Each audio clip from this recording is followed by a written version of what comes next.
We are live. Hi, everybody. Welcome to the second webinar in the series Future of Our Food. My name is Marta Eggers, and I'm here with Jessica Duncan and Bernice Bovenkerk from Wageningen University. And it's my pleasure to welcome you to this special webinar where we are going to discuss a social perspective on protein transition. So usually we think about protein transition as a technical thing, and this time Jessica is going to give us a framework to consider the social aspects related to protein transition, and then Bernice will dive into one specific aspect of that. We have also with us Alessandro. You cannot see or hear him, but he is going to moderate the chat. And the chat is the place where you can ask us questions or leave us some messages. So we really hope for your active participation, and we'll also set up a couple of polls. So even though we cannot see each other, we really hope to feel your energy in that way of interacting. So I would say, without further ado, I would like to give the floor to Jessica. After her presentation, we'll have a couple of minutes for questions. Then Bernice will take over, and after her presentation, you can also ask questions. So Jessica, the floor is yours. Thank you. Should I start the presentation? Great. Yeah, it's a pleasure to be here. And I've titled this brief talk, Learning from Elephants and Donuts. And hopefully that will make sense by the time I'm done. I am a associate professor in rural sociology at Wageningen University, and my work concerns the politics of sustainable food systems. And I'm also a sociologist, and what I want to do is introduce just very briefly and very generally what it means to take on a socio-cultural perspective when thinking about protein transitions and food system transitions more broadly. So I'm going to start a bit unconventionally with a story, and maybe some of you have heard this story before. It's called The Blind Men and the Elephant. A group of blind men heard that a strange animal called an elephant had been brought to the town, but none of them were aware of its shape and form. Out of curiosity, they said, "We must inspect and know it by touch." When they found it, they started to feel around. The first person whose hand landed on the trunk said, "This animal is thick like a snake." Another one whose hand reached the ear stated, "It seems to be some kind of fan." Another whose hand was on its leg said, "The elephant is a pillar, like a tree trunk." The blind man who placed his hand upon the elephant's side proclaimed, "It's a wall."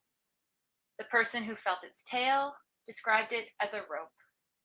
And the last, who felt its tusks, stated the elephant is hard, smooth, and like a spear. So, maybe you've heard this parable before, but I find it very interesting because it illustrates a range of truths and fallacies, and it becomes very clear that one experience can be true, but that our experience is limited by failure to account for other truths. So in this talk, I want to argue how important it is to put the pieces of the elephant together if you want to support a sustainable food system transition or a protein transition. And a key piece that we often miss when we talk about innovation and transition is the socio-cultural piece. So I'm here to try and shed some light on how we can do that. So as a sociologist, I take a social cultural or a social ecological approach. And that means that I focus on interactions and relations and the processes that preserve and change them. Now that's quite fuzzy. So what I like to also say is that I'd like to challenge common sense. So anything that I feel we might be taking for granted in terms of what people like to eat, how they spend their money, this I like to challenge. And that means focusing on questions of power, justice, equity and equality, culture and norms, among many other things. As a sociologist, then, I think about all sorts of questions. And when thinking about the food systems transition or protein transition more specifically, you might think of asking, how will societal relations be transformed? We can think here specifically about festivals in your own cultures, where maybe meat plays an important role. Maybe there are certain foods or practices that have significance for your religion, or your understanding of nutrition, or maybe even your social status. You might also ask, who benefits from this transition and who will lose? So who has access to these innovations and who does not? Who profits from these innovations? How much? And who does not? How is health impacted, both individual health, but also public health?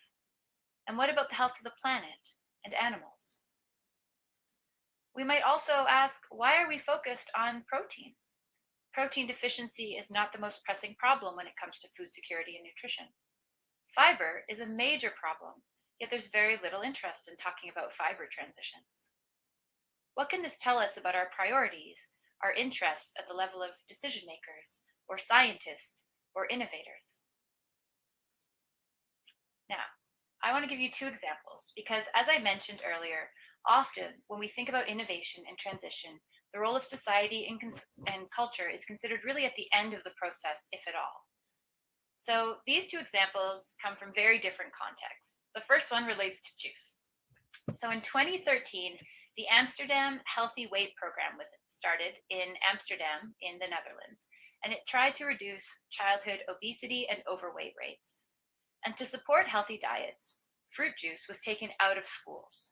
However, parents, many of them believing that their kids were receiving less nutrients, started providing even more juice at home.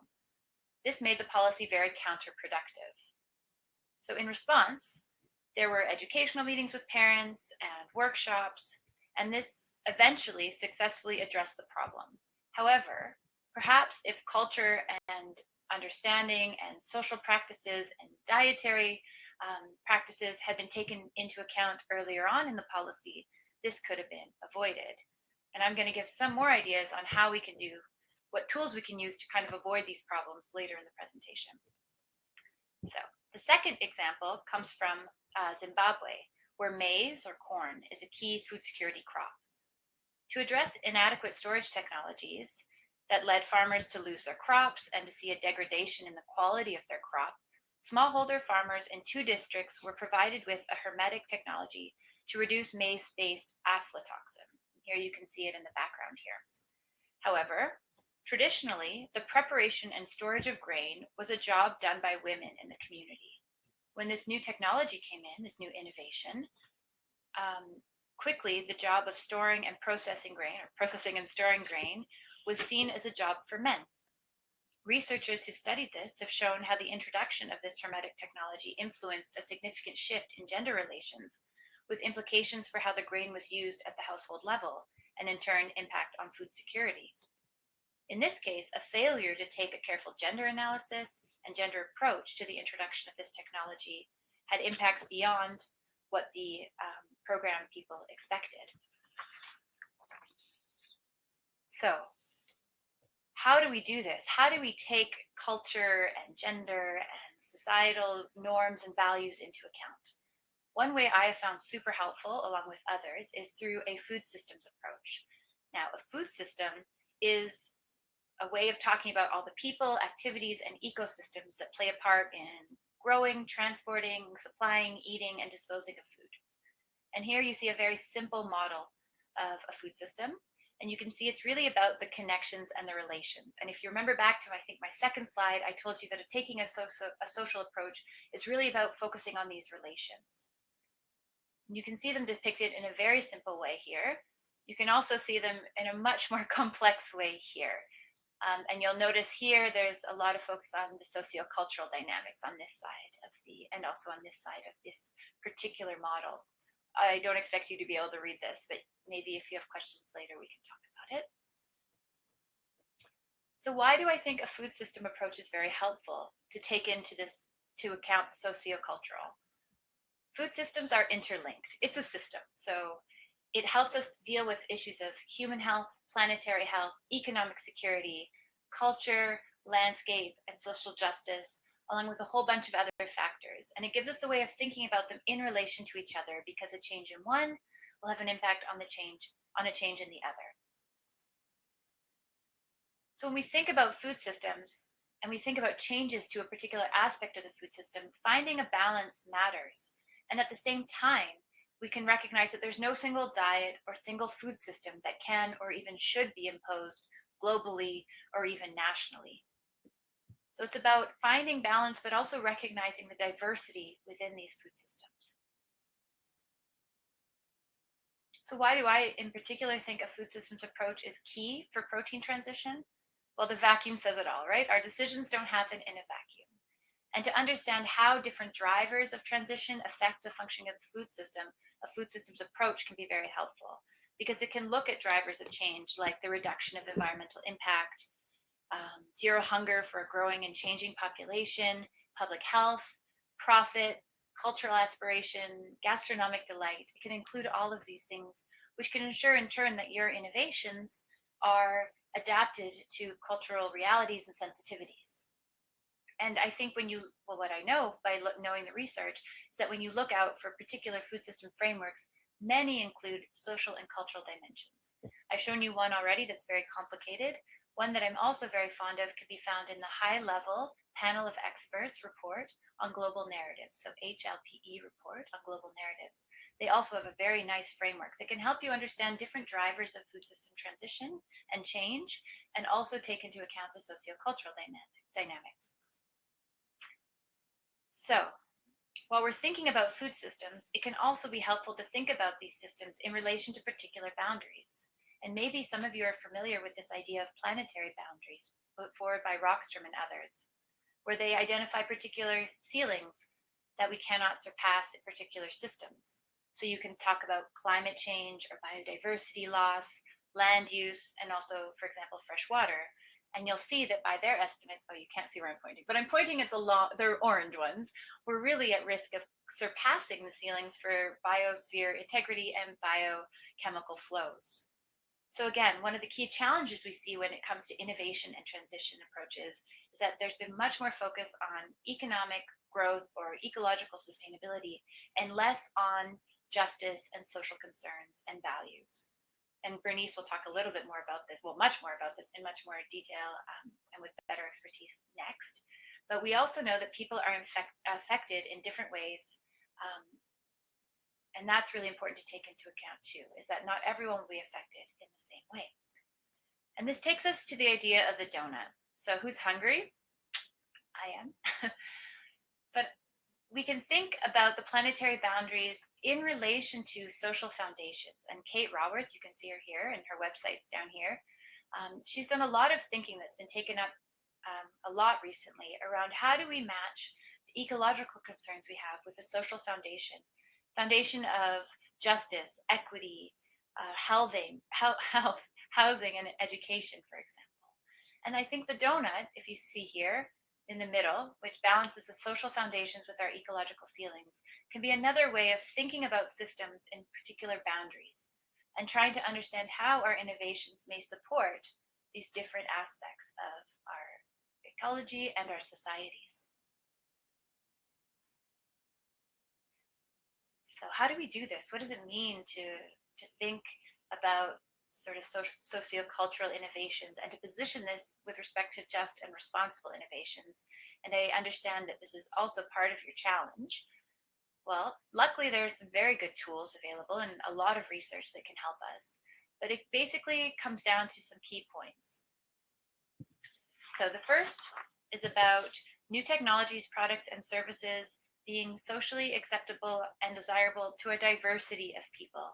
If it's only resonating with one group of people, maybe it's not the right innovation to be pursuing, unless it's really targeted. But I would say in a food case, it's really important that the innovations can address a broader range of people.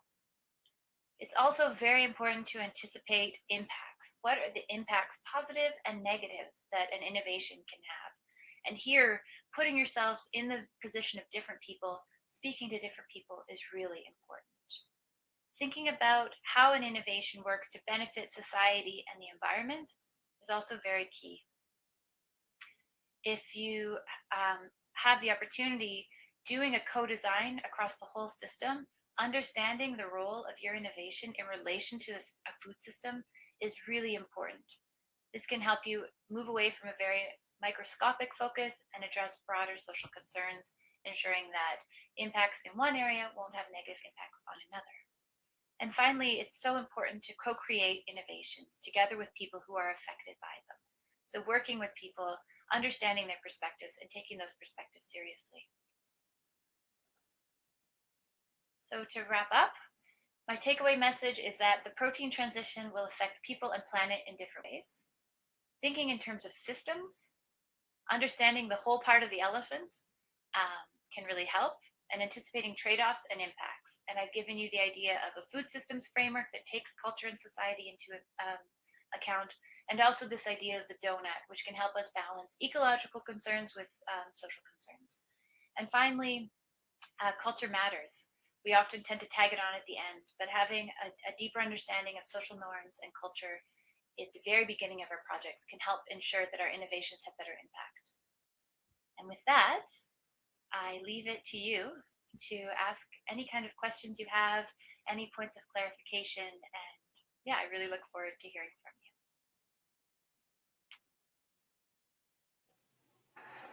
So great. Thanks a lot, Jessica. It has been a really interesting presentation and really broadens us our perspectives on how to think about transformations and innovations.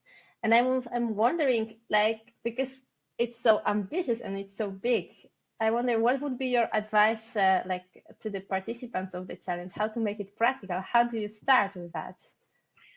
Yeah, that's a great question. But I would start with taking what we call the sociological imagination.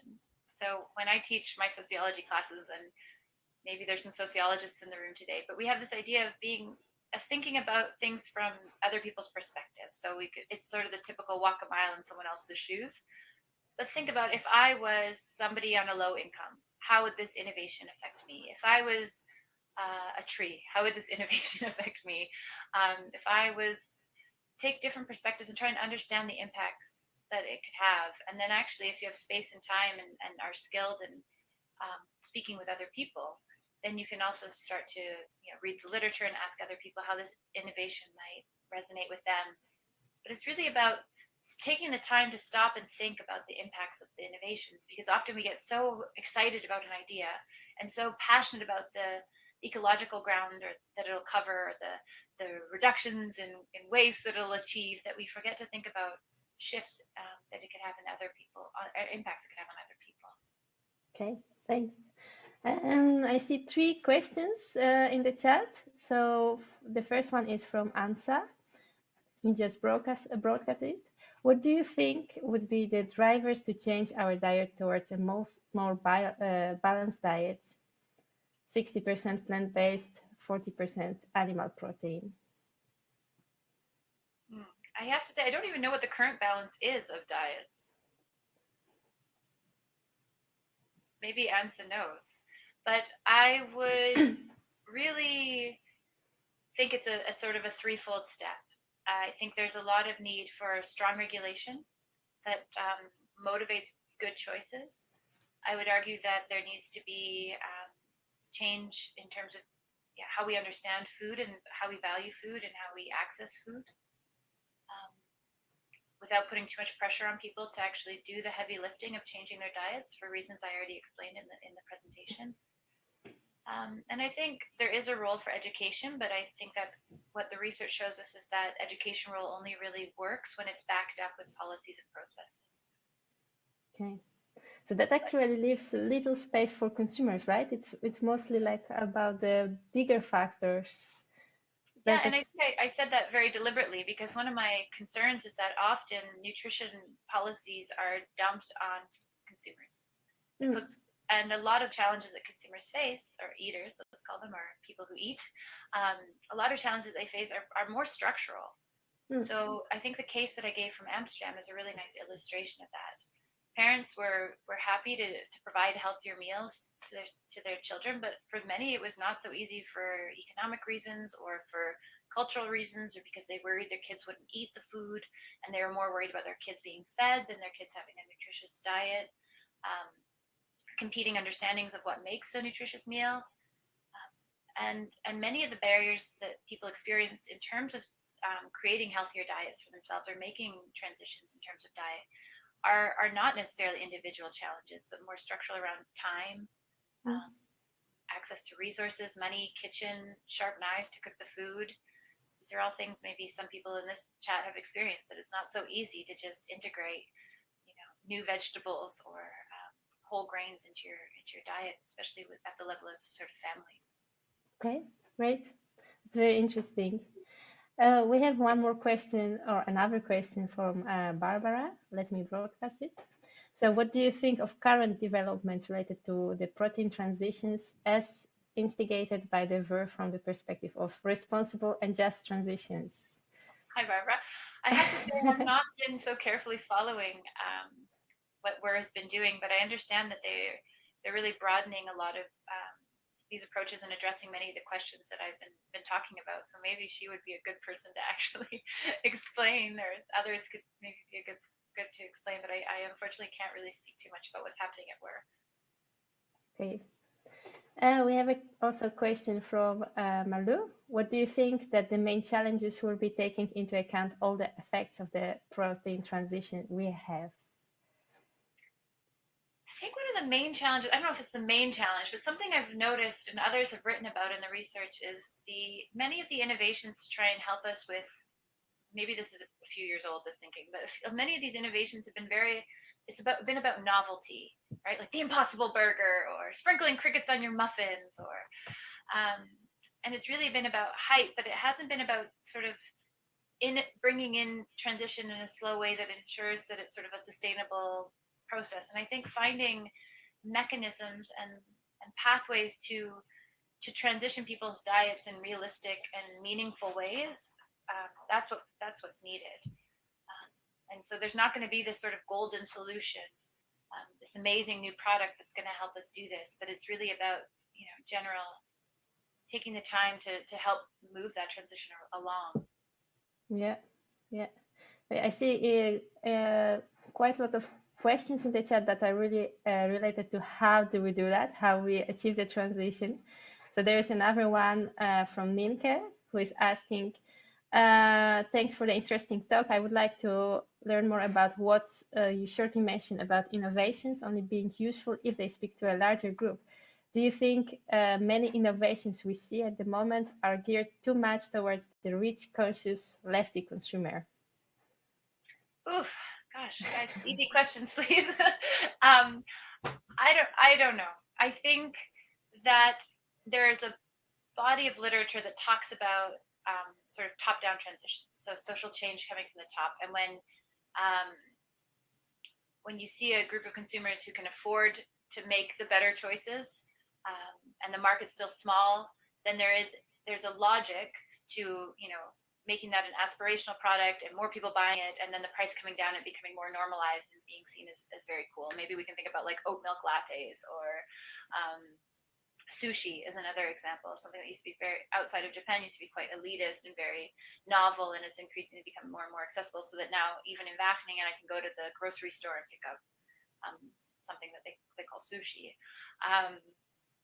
At the same time, I think if we really want structural change, we need to understand the impact of that. And that's why I asked those questions with the big question marks, those 3 questions at the beginning, is, are these the kinds of innovations that we need? Are they, and what are the impacts on other people? Do we start creating, good citizens and bad citizens? Do we, does price become a barrier? So I often hear this phrase, vote with your fork. And I get which means, if you want to change the system, spend your money in good ways. And I get very nervous about that, because it suggests that those who have more money have more power and more influence, and that their values hold more in terms of buying products and changing particular consumer demand trends. So I would say that I'm all in favor of fancy food products that people can buy and that are more ecological, but I would not suggest that that's a good or a valid pathway for addressing the kinds of structural issues that warrant discussion and warrant this deep focus on protein transition. And Jai is asking, would competitive pricing of novel proteins trigger better social acceptance? So, like, we're still digging in that. What brings the change? What motivates the consumers? I don't know. I'm very inspired, although I don't know how it would work still, about true cost accounting. So one of the tensions of sustainable food system transition has been that because of the way our food system has developed and been organized, it's very easy to buy cheap foods, and often these cheaper foods have very significant impact on the environment. And more foods that have been seen to have less impact on the environment tend to be more expensive because of the labor costs and that go into it, and call it economies of scale.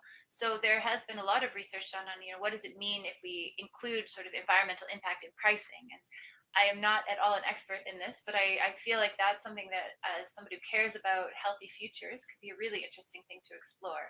So I don't know if I think that's not.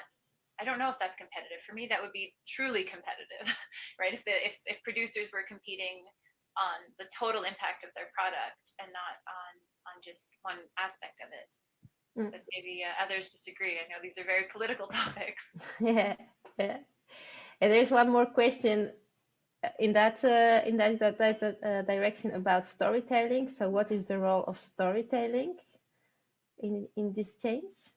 Ooh, well, Is that obviously, the I way? love storytelling. It's something I believe is really important. The reason I think storytelling is so important for this is it's a way to identify challenges and identify solutions and give people insight into your arguments or your position or competing positions without so quickly coming into the sort of blame game or the me versus you kinds of ways of speaking. So what you can do with a story is I introduce ideas without people necessarily so quickly taking them personally. And one thing I found as a sociologist working on sustainable food system transitions is that often people feel very threatened because their core values, their beliefs, their all the hard work they try and do to be a good person in this world can be really quickly undermined by someone like me coming and telling them what the solution is, or proposing that maybe they shouldn't eat so much meat because it's really bad for the environment, and them having worked so hard to provide this steak for their family for this important celebration. But if you can step back and abstract it to the level of a story, you can really start to open up pathways of dialogue. And I think that's what's so exciting about storytelling, and stories cross cultures, and I think more easily than anecdotes or insights into people's real lives. Okay, great. We have time for one last question from Vedant. Afterwards, I would like to stay. I would like to ask you to stay and answer the questions in the chat, if that's okay. Yeah. I can try. They seem very difficult, but thank you for the lovely questions. Yeah. Okay, because there are really a lot of questions. So Vedant is asking, okay, you mentioned that fiber transition is more pressing issue. Why actually? And also, why as a sociologist do you think we are all more worried about protein transition? Just to finish with that. Wow. Okay. Well, I from a European perspective, I can say that protein is not really an issue. We're not so worried about protein from a health perspective. Now, from an ecological impact perspective, certainly. So when I was posing that question, that hypothetical question, I was taking a different perspective, which is what I've sort of been hinting to, that it's important to look at this from different angles. So from a health angle, we could look at, okay, it's great that we're so worried about getting people to eat different kinds of protein, but protein's really not maybe an issue for in terms of health in Europe. In other places, much more so. But fiber is a really key issue in Western European diets, especially. We know lack of fiber is linked to a number of health issues. And yet we don't talk about it. And I would say that fiber is not very sexy because it's about poop. And so that would be a reason. I think that the protein transition is mobilizing so much interest, in part because it's very, we know so much about protein. We all want protein. Protein makes us big and strong. Protein's like protein's associated with masculinity, with power in so many cultures. So there's a lot of reasons why we might want to focus on protein transition that are underlying some of the more obvious reasons. But that's not to in any way undermine the fundamental importance of addressing the ecological reasons why we need to focus on a protein transition. But it was just an example to show how we could think about it from different perspectives, and maybe people whose primary concern is not climate change, but immediately, public health might have a very different understanding. Although, to complicate things, if we were to take a systems perspective, then of course we would see that these all need to be working together, and we need to, again, find some kind of balance. Yeah. Okay, thanks a lot. So I leave all the other questions to you to answer them via chat. I'll try. Sorry that we couldn't handle all of them, but there are really so many. And now I would like to give the floor to Bernice. Thank you, Jessica. Bernice, the floor is yours. Yeah. Thank you, Marta. And also thanks to Jessica. I don't know if she can still hear me, but thanks for a very interesting presentation. I greatly enjoyed that. So yeah, my name is Bernice Bovenkerk and I'm Associate Professor at the Philosophy Group of Wageningen University. So my background is really in environmental and animal ethics. So I'm not a sociologist. So I noticed a lot of your questions pertain to more sociological questions, so I wouldn't be able to answer those. But well, anyway, we'll see how we go. Here, next. So it's becoming increasingly apparent that we should consume less meat. I guess you're all aware of that. That's why we're all here. And of course, that's a concern not only because of the environmental damage caused by livestock or because of the inefficiency of livestock production, but also because of animal welfare concerns. Now, as you know, there are possible alternatives for feeding a growing world population. And so, for example, vegetable proteins such as pulses and wheat, but there's also technological solutions such as in vitro meat or cultured meat, but also the consumption of insects, or in other words, entomophagy. So insects that are already consumed in the Netherlands are, for example, grasshoppers and mealworms, which are the larval stadia of a type of beetle. I think there was a poll was done, but I'm not sure I saw the results of the poll, asking you as well, what you think about entomophagy or about eating insects as a possible solution in the protein transition. Well, like I said, I'm an animal ethicist, so the question that I want to address in this talk is how should we actually assess entomophagy from an ethical perspective? And is it really an alternative in the protein transition or not really, as you would still be consuming animals after all? Now, the sustainability benefits of insect consumptions are clear, of course. Insect breeding can be done using less space and less water and less feed than when you're rearing other types of livestock. Also, insects could at least theoretically be grown on agricultural side streams, or in other words, waste. So it could be a part of a more what do you call it? A circular agriculture. I see now that we have the answers here of the poll, which is actually quite diverse. So which alternative protein sources has the most potential in your opinion? And 18% thinks of insects as one. But still, most people think soy and other legumes have the most potential. So that's quite interesting from my perspective, as you will also see in this talk, I think. So where was I?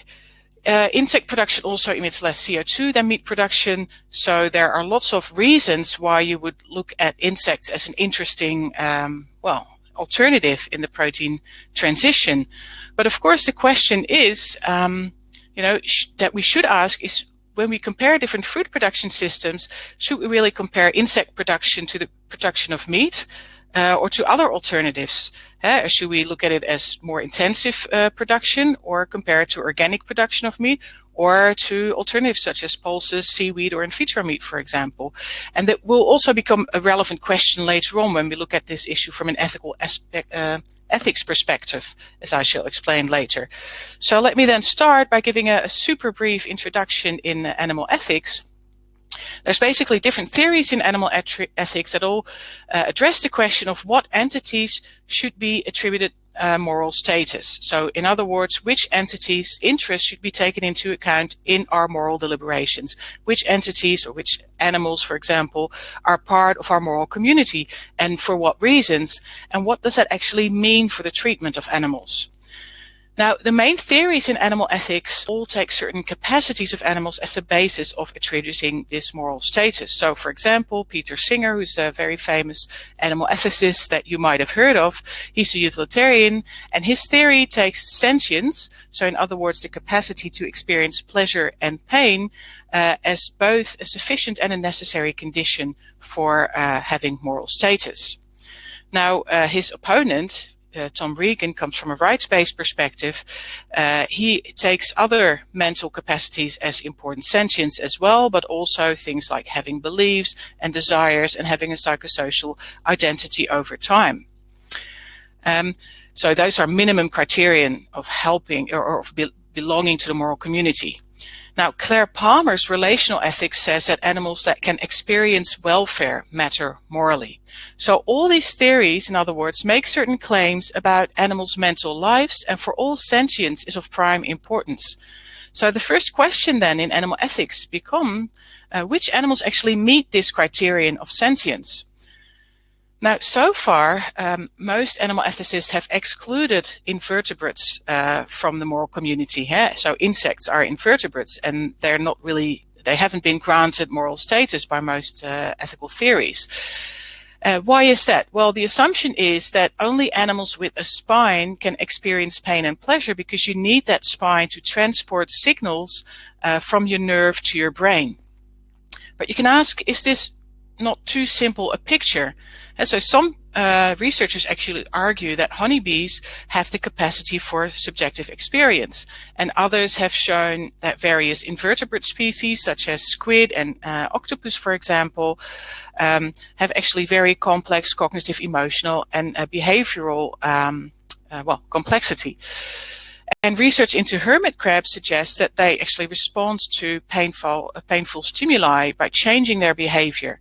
So not only as in a reflex response, but actually in a flexible manner. They show flexible behavior. So these examples all show that perhaps vertebrae are not really necessary for sentience or for complex cognition, for example. However, perhaps that is all they show. They do not show yet that the locusts and the mealworms that we would use for consumption are sentient. And the main problem here is that you cannot simply extrapolate these research findings to other invertebrates. Well, why is that? Well, basically, invertebrates are not actually part of official taxonomy. And so the shared lack of a backbone doesn't actually signify much. Invertebrates actually cover 95% of all animal species. And so there's a lot of diversity, there's a lot of phylogenetic distance between the different species, including significant differences in their brain organization.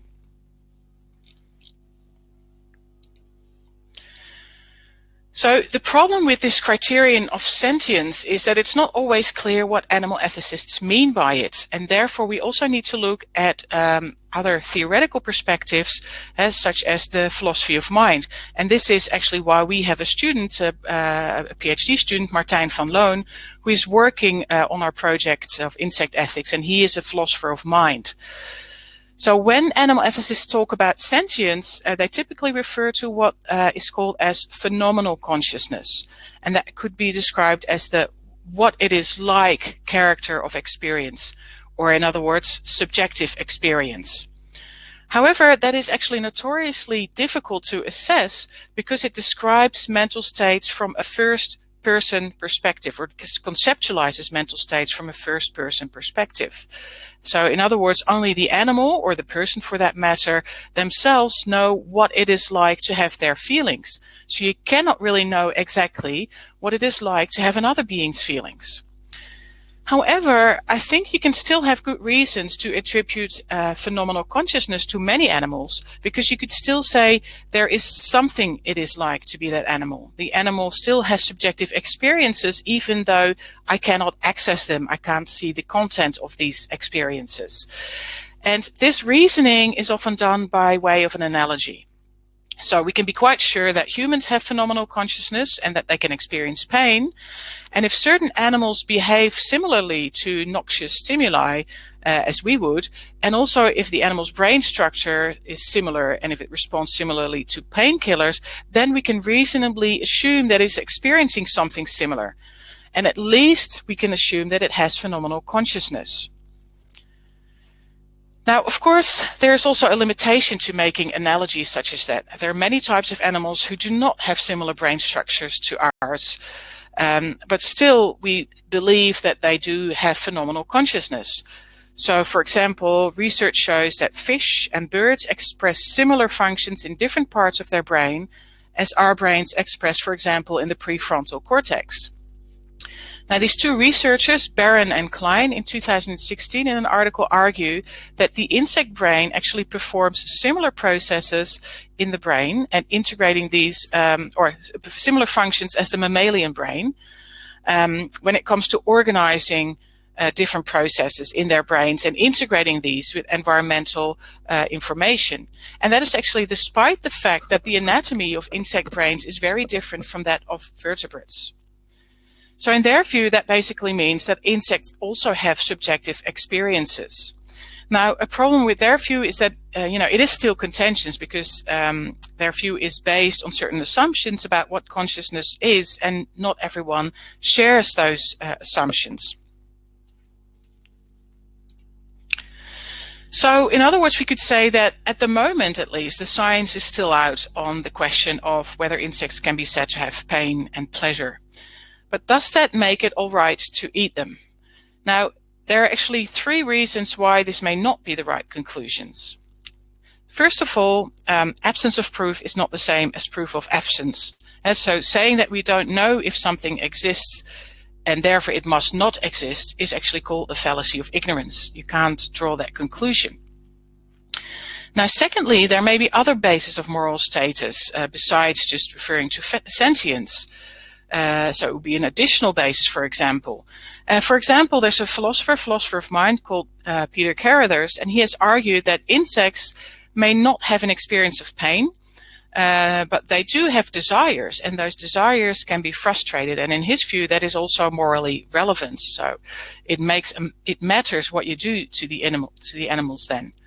So think, for example, of a desire to eat or a desire to mate. That's a sort of quite simple desires that insects also have. Now, why is this morally relevant? In his view, the harm of pain is not actually bad because it frustrates a desire. Something is actually bad because it frustrates a desire. So the harm of pain is not bad in itself, but it frustrates a certain desire. And that is why, for many animals, an unpleasant feeling is actually attached to it. So thirdly, we could invoke the so-called precautionary principle. So it would be more problematic if we erroneously were to assume that insects do not feel pain and therefore we keep them as livestock and we kill them, than if we would erroneously assume that they do feel pain and we decide not to use them. So perhaps out of precaution, we should give them the benefit of the doubt. And that's especially the case when there are alternative non-animal sources of protein around, such as pulses and algae, like I mentioned before. And these are just as sustainable or even more sustainable, and they do not require, intentionally at least, killing animals. But so let's say even out of precaution, we were to assume that insects can feel pain. That still doesn't necessarily mean that we're not allowed to grade them for consumption, because after all, if we did enough research into their welfare and we could closely mimic their natural living conditions, and then we could find ways of painlessly killing them, we could at least theoretically produce them without harming their welfare. Would it still be wrong to farm them in that case? What possible moral objections could there be in that case? Well, I can think of two, but perhaps there are more. First of all, many insects would actually be eaten in their larval stage. So we may be taking potentially valuable experiences away from them if we cut their life cycle short. And this is a more general argument in animal ethics, which is called the foregone desire argument. So in other words, these animals never make it to their adult stage of beetle or fly, for example. Secondly, even if their welfare interests could be met, we could still argue that rearing and harvesting them for consumption constitutes a form of what they call instrumentalization in ethics. In other words, we would be treating these insects as if they are things, but they're not, they're animals. And this is particularly the case if insects would be reared on large-scale farms as a type of mini livestock. And we've seen that, for example, in the case of other livestock, cows, chicken, pigs, that there have been objections also with the public to the way they're being objectified and used in big production systems, not as if they're animals, but if they are just simply units in a big production system.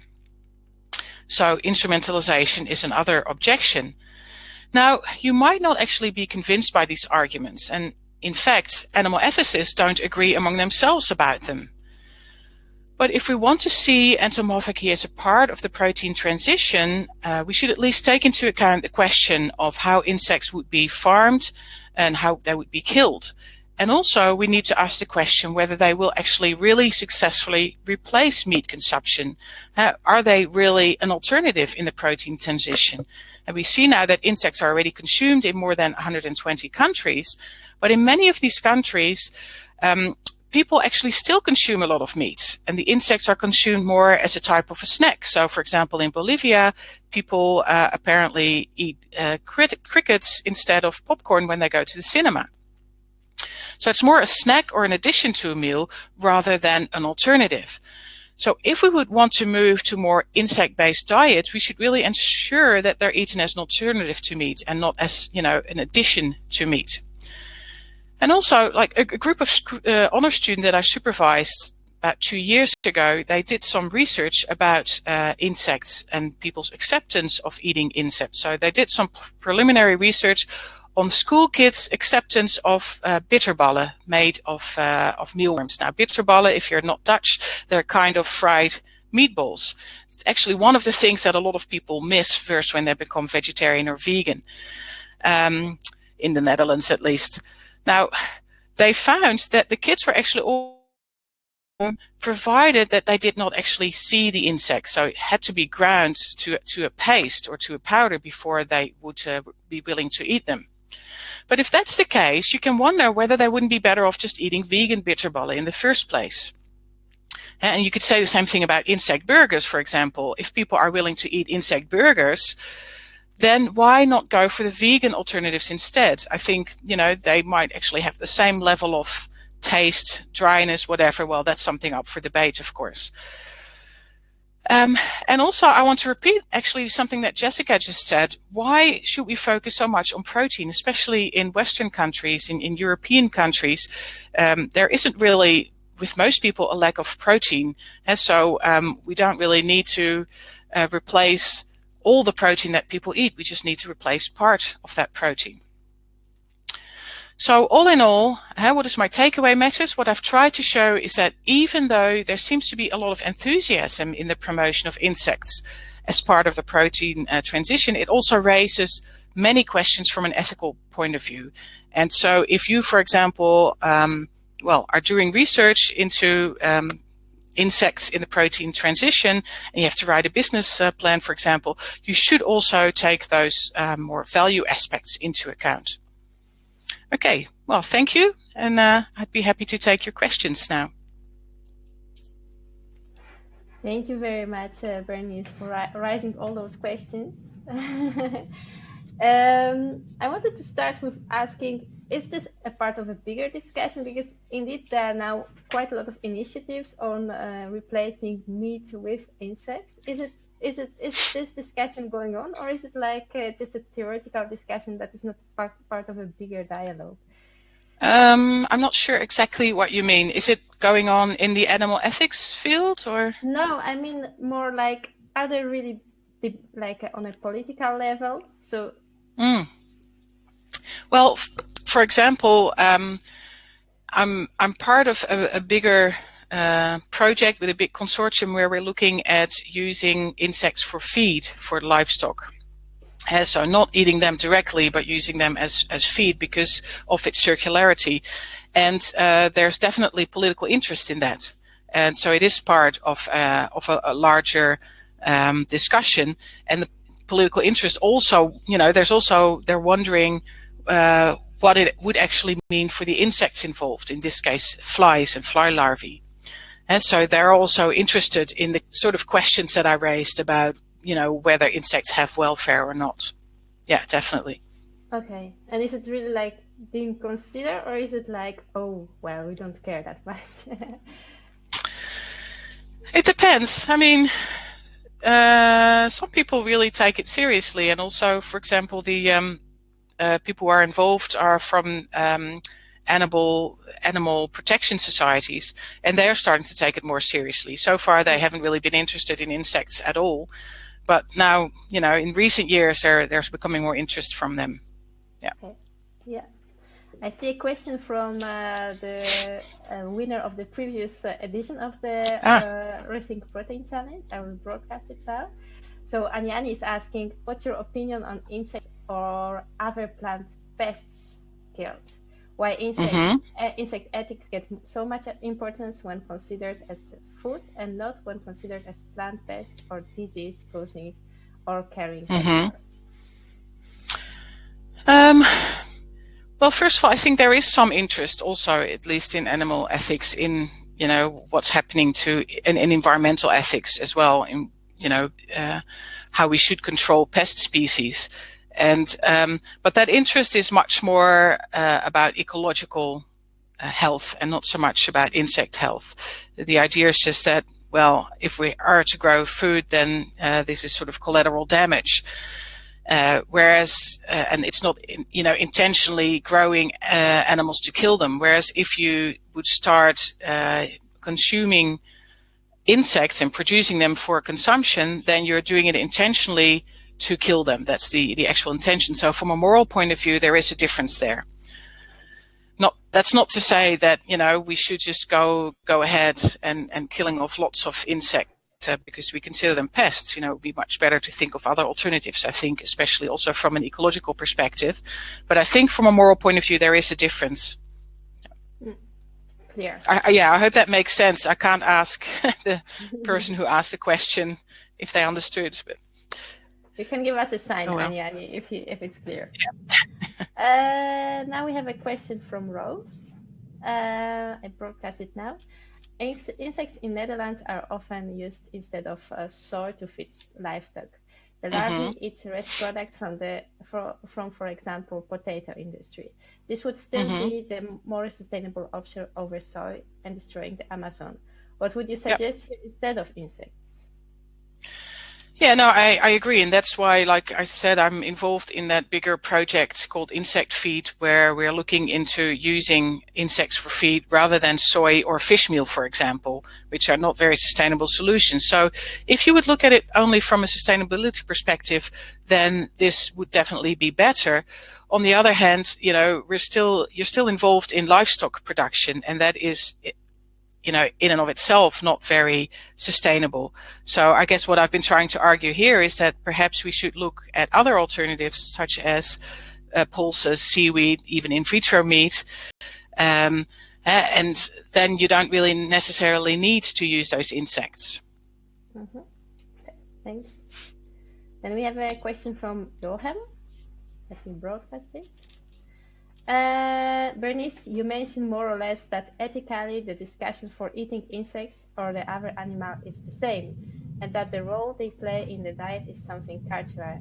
At what point does the evaluation for insect protein start to differ from animal protein?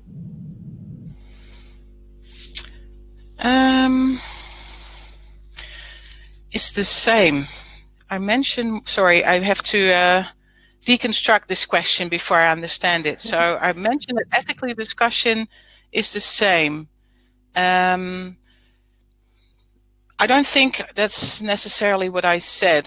So I think that from an ethical perspective, there could actually be alternative views. And that's why I'm so interested in studying insects from an ethical point of view, because so far animal ethics theories have only focused on sentience as a minimum criterion. And what we're now looking at is perhaps there are other additional bases for attributing moral states, such as frustration of desire. So in that sense, it's not really the same, but maybe I'm not really understanding the question. But that the role they play in the diet is something cultural. At what point does the evaluation of insect protein start to differ from other animal protein? Sorry, I just don't understand what you want to ask with this question. Maybe Jochen can Explain. I wonder, maybe the question is here about, like, can we compare insects to chicken, let's say, or is it different in a sense that are there different considerations for different types of animals and animal protein, let's say? Would it be the same way of same logic? I think from an animal ethics perspective, it would be the same logic, because there the question is, what does it do to the animals? From a cultural perspective, it might be different indeed. So maybe that's what Jochem is referring to. So in some cultures, it's quite common to eat insects. And for some cultures, they're actually very important. They're a very important addition to their daily livelihoods, and they couldn't really go without it. So yeah, there are definitely cultural aspects there, but I'm not so sure if that would be different for insects or for other animals. Okay. No, I don't see that immediately, no. Yeah. You can still react, Johan, if you want, via the chat. I will now take the question from Jai. Let me broadcast it. So Jai says, thanks for a nice talk. From global health perspective, how important is geographical origin of edible insects, which can be invasive species to grown in the Netherlands, for instance, especially considering the current COVID situation? Yeah, that's definitely, I think that's a big risk. I wouldn't say a problem, because it is also a risk that you could perhaps contain to a certain extent. And then it would indeed be better, I think, to, well, I don't know, let me think. Geographical origin, what does that have to do with it? So I could imagine that you could have insects that come from a completely different climate, and if if you grow them here and then they would accidentally be released, what would happen? I think most logically they would just die off and it wouldn't be a problem. The main problem would become when they become invasive. And then you introduce a completely new species, and we've seen in the past that could be quite problematic. So you would have to really, before you start growing insects here, you really have to look at, have to do tests. What would happen if they were accidentally released? Would there be a risk of them becoming invasive or not? And I think that would really differ between the different species, not so much between the different regions in the world where they come from. I hope I understand your question correctly. Okay, thanks. Jai, you can also react in the chat. I see that Johan was satisfied with your answer. I wanted to finish with a question, like, from the ethical perspective. If we think about protein transition as a transition towards more sustainable and ethical diet, how our ideal diet would look like? How do you imagine it? Well, like I said, the jury is still out, both in, the science of animal welfare, insect welfare, and the ethicists. So I can't necessarily say you should or should not use insects, but I think if you use them, you would have to really reflect on a lot of these questions that I raised. And you also have to think very carefully about what sort of rearing systems you would want to use. So, for example, would you want to do this on a massive scale? And then you risk this problem of instrumentalization, or would you want to do it on a smaller scale? But then perhaps you have more risks of them being set free accidentally, and of invasions. Would you be able to do it in a way that you can mimic their natural environment as closely as possible? I think at least we should reflect back, look back and reflect on discussions we've had about rearing terrestrial livestock and even fish. There's been lots of problems there, animal welfare problems, environmental problems. Well, most people are aware of them now. So we don't want to repeat those problems. I think that's really my main, takeaway message, if you ask. Yeah, we don't want to repeat those ones. We need to reflect on them before we go ahead and, make this transition. Okay. Well, so that was the last question. I would like to close this webinar for today. I really liked it very much. I think it gave us a lot of food for thought. So thank you very much, Jessica and Bernice. Coming up, we have the announcement of the finalists on 3rd of March. You have already received a notification in the chat. It's not only about the challenge, we also invite an expert from our partner network to talk about innovation in the protein transition. So what does it mean? What are the trends? What are the opportunities? What are the challenges? So I think it will be also very interesting online event. And we'll have another webinar halfway March, and everybody who has subscribed to this webinar will get a notification from us. So Jessica and Bernice, thank you very much. It was a really pleasure to have you here, and it was so interesting to listen to you. And thank you. Have a good day, everybody. Bye-bye. You're welcome. Bye.